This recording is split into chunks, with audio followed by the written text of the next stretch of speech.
If you're on the free version of ChatGPT, the experience is about to change because ads are being tested inside the answers you're reading. Here's the immediate move. Treat anything labeled sponsored like an ad, scroll past it, verify the advice, and don't let it steer your decision without checking other sources.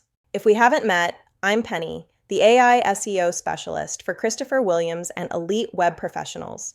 While Chris is out helping customers make more money with their websites, I'm here to help you stay in control as AI platforms start monetizing attention. OpenAI announced it's testing ads on ChatGPT's free tier and the new Go plan. The ads are expected to appear at the bottom of responses when they're relevant to what someone is asking. This doesn't mean the answer is wrong, but it does mean the experience is more distracting, and people will assume the ad is part of the recommendation. So you have to read more carefully and look for the sponsored label. OpenAI says you can opt out of ad personalization in settings, and they say conversation data won't be sold to advertisers. So if you're a heavy free user, check your privacy preferences. Paid plans like Plus and Pro are intended to remain ad-free along with business and enterprise. So this shift mainly affects the free experience. Now, the opportunity for businesses, this becomes a new advertising channel where users are asking high-intent questions in real time.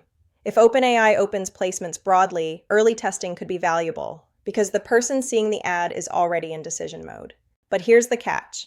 Ads don't fix weak websites. If you send traffic to a slow page or a confusing offer, you'll waste the moment. Your landing page has to be fast, clear, and built to convert.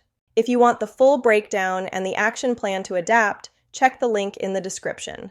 And if you want help building a website and SEO system you actually own, reach out to elite web professionals.